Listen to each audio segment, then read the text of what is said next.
Alors, bonsoir, chers collègues. Bienvenue à la séance publique de la MRC de Portneuf en ce 16 février 2022. Vous avez tous reçu projet d'ordre du jour ainsi que les principaux documents dans le cahier des participants. Alors, est-ce que vous aviez des commentaires, choses à ajouter ou à retirer avant de procéder à l'adoption? Moi, j'aurais simplement, en fait, une mention de reporter le point qui est prévu à l'item 8.11 pour la prochaine rencontre de travail pour nous permettre, évidemment, d'obtenir certaines précisions sur les questions adressées. Monsieur Bouillet. Donc, nous serions rendus à l'adoption du procès-verbal de la séance ordinaire tenue le 18 janvier 2023. Vous avez tous eu la chance, chers collègues, d'en prendre connaissance. Donc, si celui-ci était conforme à nos discussions et délibéré, j'aurais besoin d'une proposition pour en faire l'adoption. Monsieur Dupont. Alors, nous serions rendus à la première période de questions. Donc, je constate qu'il n'y a personne dans la salle. Donc, point numéro 4, administration de la MRC de Portneuf. Donc, à 4.1, vous avez la liste des déboursés du 1er au 31 janvier 2023. Est-ce que vous avez des questions, commentaires concernant certains items? À défaut, j'aurais besoin d'une proposition pour entériner le tout. Monsieur Shea. 4.2, embauche d'une agente de développement régional Accès Entreprise Québec, AEQ.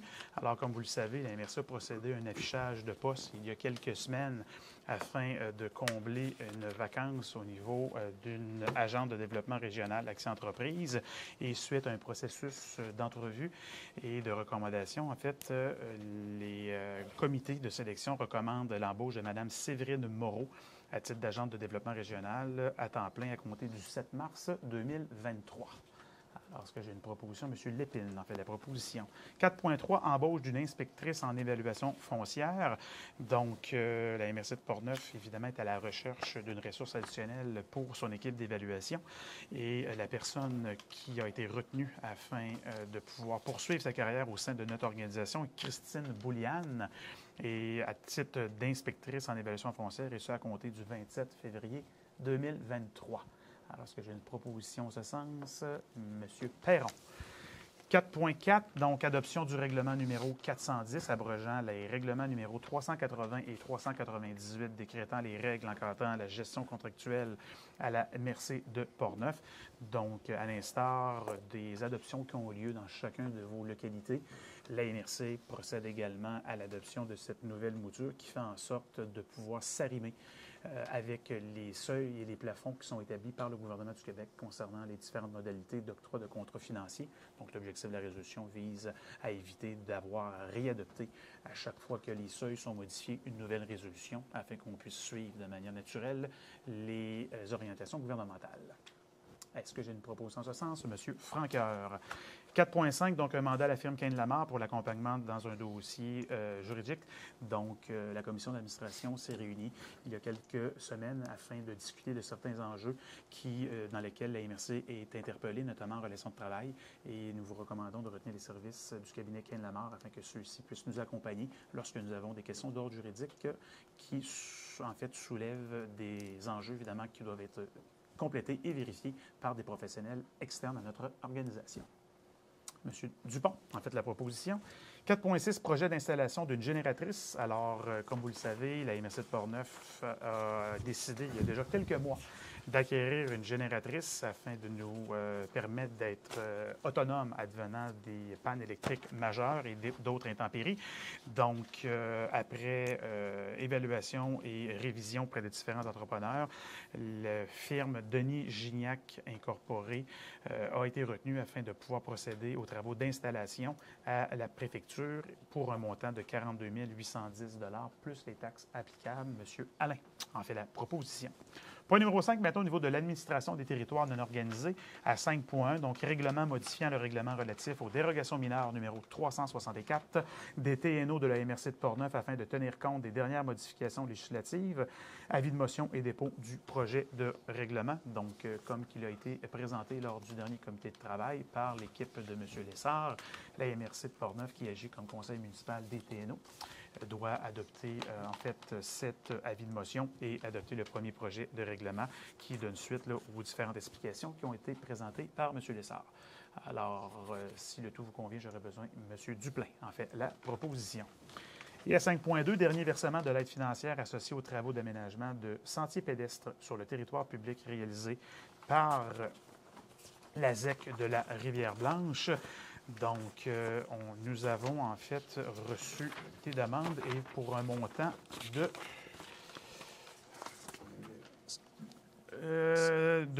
5 595 $.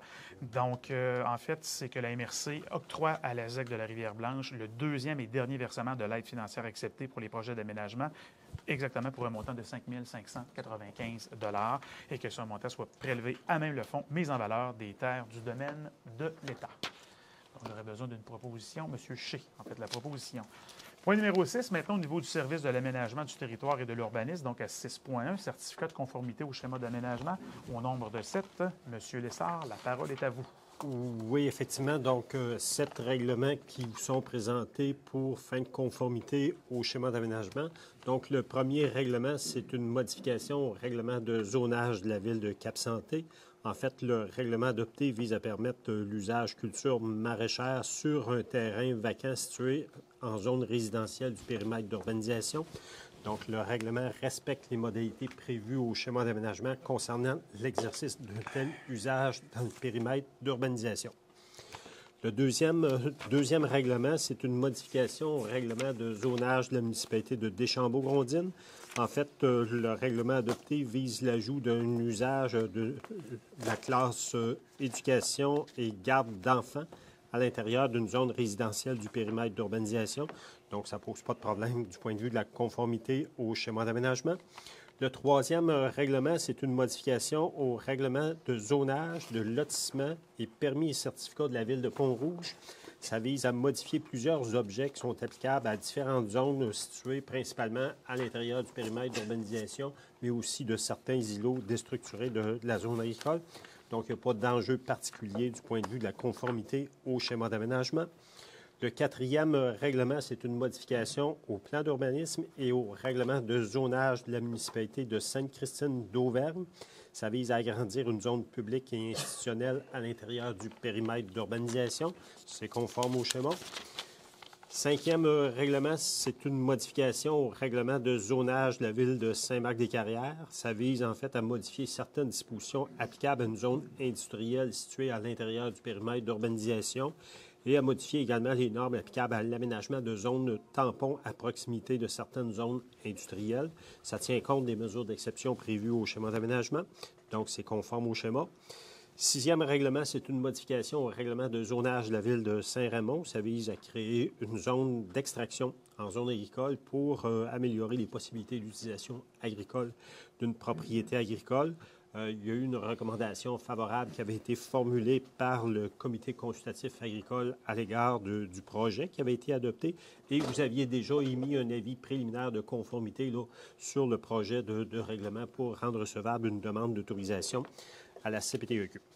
Et dernier règlement, c'est une modification aussi au règlement de zonage de la ville de Saint-Raymond. Ça vise à modifier les normes d'implantation applicables aux thermopompes. Donc, il n'y a aucune exigence particulière là, prévue à cet effet-là au schéma d'aménagement. Donc, l'ensemble des règlements transmis nous apparaissent conformes aux exigences du schéma et on vous recommande d'autoriser la délivrance des certificats de conformité. Merci, M. Lessard, pour les explications. Proposition, M. Bédard.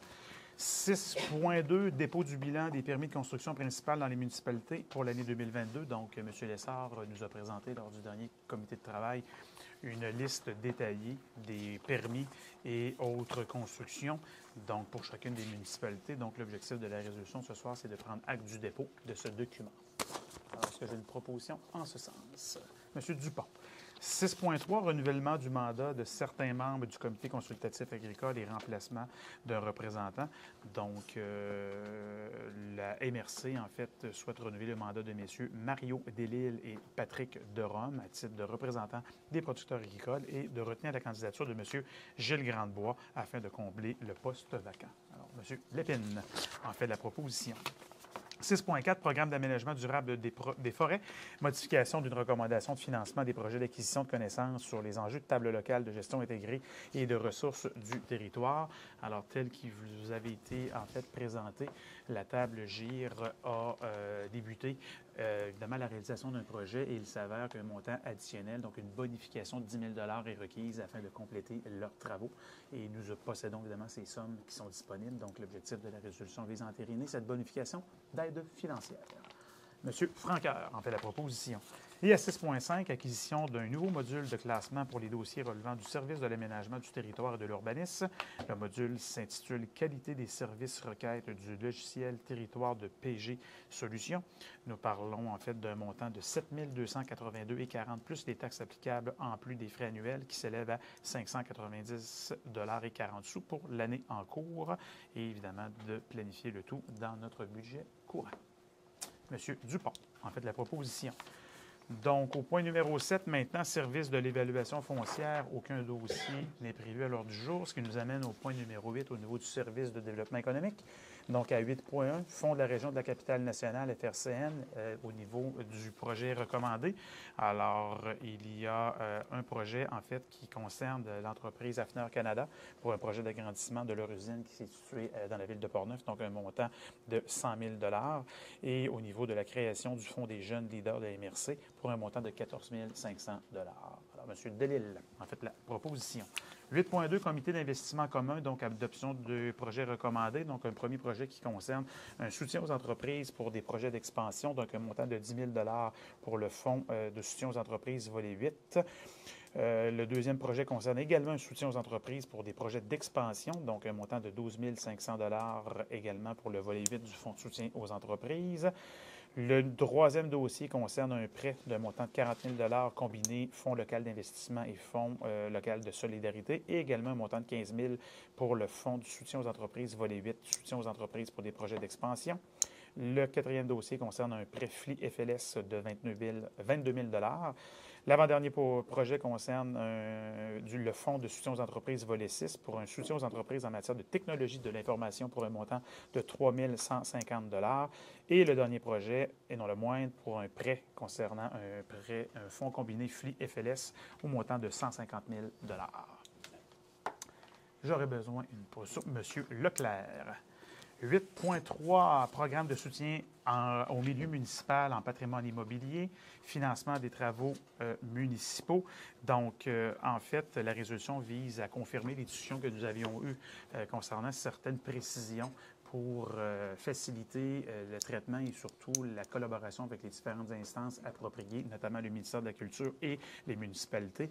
Donc, la résolution vise à viser les municipalités désirant déposer des projets dans le volet du programme de soutien qu'elles devront faire, qu'elles voir à financer les travaux elles-mêmes jusqu'à reddition de comptes auprès du ministère. Et le ministère verra évidemment rembourser les différentes sommes, évidemment, recommandées comme aide financière autorisée. Monsieur Perron.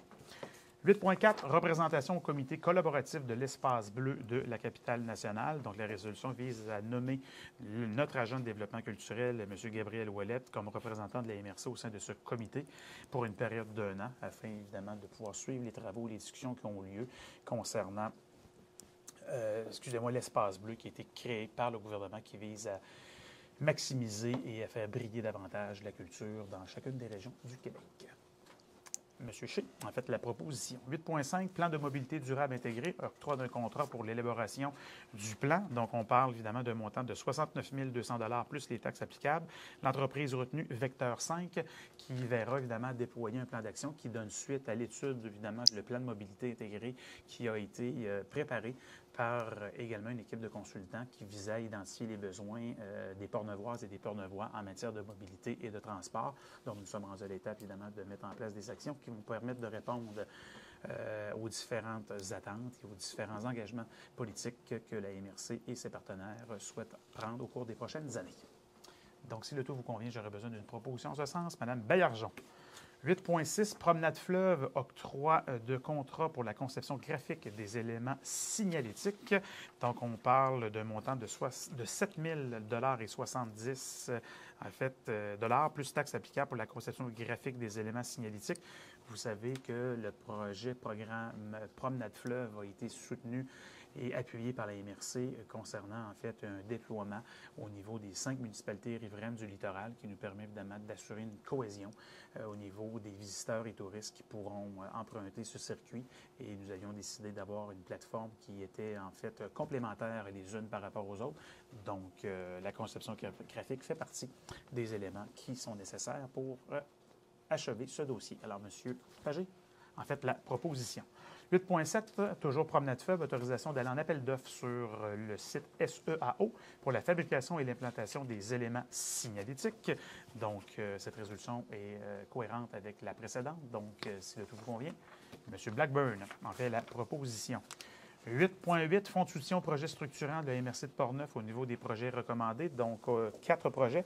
Corporation des courses de chiens attelés de Portneuf, défi hivernal pour un montant recommandé de 3 000 Festiglas de Pont-Rouge qui aura lieu en fin de semaine des 17, 18 et 19 février pour un montant recommandé de 10 000 Ville de Lac-Sergent pour l'aménagement de l'annexe de la chapelle de Lac-Sergent, un montant de 15 000 et la municipalité de Rivière-Rivière pour une démarche de planification stratégique au montant de 20 000 Alors, si le tout vous convient, Mme Ouellette en fait la proposition. 8.9, soutien aux travailleurs, au travail autonome, modification de la résolution CR 171-06-2022 concernant le signataire des dits formulaires. Donc, la résolution vise à préciser que Mme Lucie Godin sera la signataire des différentes documents qui sont destinés dans ce dossier. Madame Baillargeon. 8.10, organisation d'une journée dédiée au secteur agroalimentaire. Donc, en fait, la résolution vise à autoriser un investissement maximal de 13 992 qui sera puisé à même le fonds 2023 de la mise en valeur du PDZA et d'octroyer, en fait, un contrat à Papille concernant le développement et l'organisation de cette journée dédiée au secteur agroalimentaire et également Arnaud Marchand qui pourra nous accompagner comme titre de conférencier et ambassadeur pour un montant de 3 000 et évidemment d'autoriser Mme Godin et le sous-signé à signer l'ensemble des documents nécessaires pour compléter ce projet. Une proposition en ce sens, M. Shea, en fait, la proposition. Donc, nous serions rendus au point numéro 9 au niveau des dossiers régionaux à 9.1. Centre d'archives régional de Portneuf demande de participation financière. Donc, en fait, tel qu'il est prévu notre budget annuel, le centre d'archives nous interpelle pour obtenir le versement d'un montant de 20 000 Alors, si tout vous convient, j'aurais besoin d'une proposition pour entériner le tout. M. Bouillet. 9.2, Association des gens d'affaires de Saint-Basile demande de participation financière pour l'activité de la Journée internationale des droits des femmes, donc un montant de commandite de 500 qui est recommandé. Donc, si le tout vous convient, j'aurais besoin d'une proposition en ce sens. Monsieur Alain. 9.3, demande de révision de l'entente de services de transport collectif entre la MRC de Portneuf et la Corporation de transport régional de Portneuf. Alors, abrogation et reprise de la résolution 25-01-2023. En fait, essentiellement, la résolution vise à manifester notre désir d'actualiser certaines dispositions de l'entente et, évidemment, de solliciter la collaboration des membres du conseil d'administration de la CTRP afin de réviser notre entente et de, évidemment, mandater la commission de l'administration et la direction générale afin de compléter ces travaux et vous faire rapport par la suite. Monsieur Dupont, en fait, la proposition. Ça nous amènerait donc au point numéro 10, rapport des comités et commissions. Donc, commission de l'aménagement et du développement du territoire, aucune rencontre. Commission du développement social et économique. Alors, nous sommes réunis plus tôt cette semaine pour discuter et analyser les dossiers qui ont fait l'objet de résolution ce soir.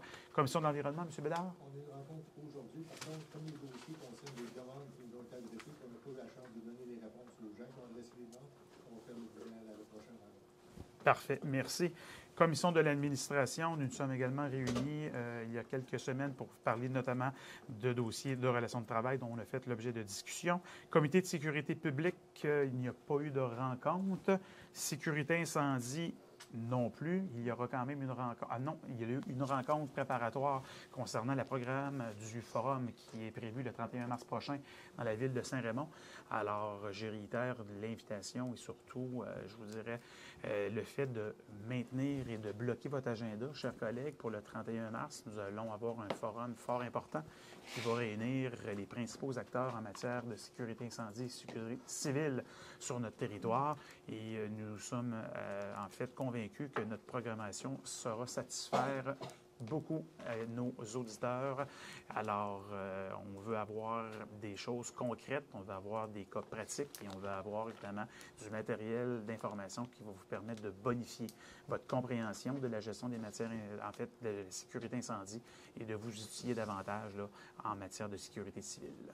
Donc, 31 mars, date à retenir à votre agenda, s'il vous plaît. Transport régional? Régie régionale de gestion de matières résiduelles, rien à mentionner. Forum des élus de la capitale nationale, aucune rencontre non plus. Donc, affaires nouvelles et intervention des représentants. Monsieur Lépine.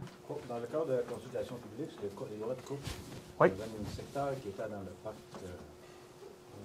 régional qui n'avait pas désiré par les gens du parc. Et puis, on avait demandé que soit retirée cette section-là. Je pense qu'il y a eu il y a eu une réunion avec les gens de la MRC Portneuf, Jean et la directrice, et c'était Saint-Péro. Je voudrais féliciter ces gens-là qui en sont venus à une entente. Quand tout le monde est au courant, ils les ont retirés de ce secteur-là. C'est une promesse qu'ils avaient faite aux gens du parc avant de faire quelque chose, de faire rencontrer les gens du parc, ça n'a pas été fait. C'était remis à l'ordre. Je pense qu'il y a eu un fameux travail de fait par les gens de la MRC, et tous les gens autour de la table qui sont ici ensemble. Je pense que Jean aussi a eu des bonnes notes. Tu peux en parler un petit peu? Oui, je peux peut-être juste dire un mot. Ce qui nous a surtout aidé dans les discussions avec le ministère concerné, c'est la position que vous avez prise. Vous aviez adopté une position pour vous objecter au secteur de coupe parce que ça n'avait pas été attaché en amont. Et c'est surtout ça. C'est là-dessus qu'on s'est basé pour arriver au résultat. Donc, je pense, vous y êtes pour beaucoup dans ce qui est arrivé et l'ouverture qu'il y a eu par le ministère. Donc, la résolution que vous avez prise a joué pour beaucoup là, dans le résultat de cette négociation-là. Personnellement, en tant que quand M. Lessard a dit tous les gens de la MRC, tous les maires sont contre ça tu confirmes que la formation que j'ai eue était absolument. Encore une fois, félicitations. Quand on voit que quand on est tout le monde ensemble, c'est quand même pas c'est commencé simple, mais c'est difficile lorsque tu rencontres ces gens-là, mais on peut faire bouger ces gens-là. C'est ce qu'on dit souvent, à un moment donné, tu as le politique, puis tu as le personnel, puis tu as le parc, mais il faut être tout ensemble. Tout à fait. Merci beaucoup encore une fois. Merci, M. Lépine. M. Alain? Je voulais juste souligner le festival de la banquise qui va avoir lieu en fin de semaine prochaine, c'est-à-dire le 24, 25 et 26. Vous êtes tous les bienvenus aux 5 à 7 de départ. Puis cette année, on a la chance que ça reprenne une forme originale. On a la course le samedi après-midi. Ça va être encore un bel événement. Puis j'en profiterai pour garder notre tête de quai. C'est possiblement la dernière fois qu'on va voir celle-là. Éventuellement, on va s'en reparler, effectivement. Merci, M. Alain. D'autres interventions? C'est juste pour voir la suite à ce que le maire En fait, le ministère s'est engagé à suspendre l'ensemble des travaux qui étaient planifiés suite à la consultation publique. Ils se sont en fait commis à tenir de nouvelles rencontres avec les principaux intervenants, incluant les gens du parc, incluant les gens de la MRC, pour davantage apprendre à connaître nos préoccupations respectives. Alors, c'est un dossier qui est à notre entière satisfaction et celle... Il va y avoir consultation. Oui. D'autres interventions? Alors, s'il n'y a pas d'autres interventions, je vais simplement vous rappeler aussi de ne pas oublier à votre agenda qu'en fin de semaine, il y a des belles festivités à Pont-Rouge, Festiglace. Vous allez pouvoir, pour ceux et celles qui sont des admirateurs et d'escalade sur glace, je pense que vous allez pouvoir admirer des prouesses. Alors, si vous passez dans le secteur de Pont-Rouge, arrêtez les visiter, ça va leur faire plaisir. Une belle programmation riche en couleurs. Alors, n'oubliez pas cette activité et l'ensemble de vos activités respectives. Alors, j'avais Jacques qui souhaitait intervenir. Ah, OK. Nous allons y arriver. Alors, ça complète les affaires nouvelles interventions. Donc, évidemment, seconde période de questions. Prochaine rencontre, donc je vous invite à noter à vos agendas respectifs les dates, en fait, qui sont mentionnées. Et j'aurai besoin d'une proposition maintenant pour lever l'Assemblée. Alors, M. Delisle, donc je profite de l'occasion pour vous souhaiter une agréable fin de soirée à tous et à toutes. Au revoir.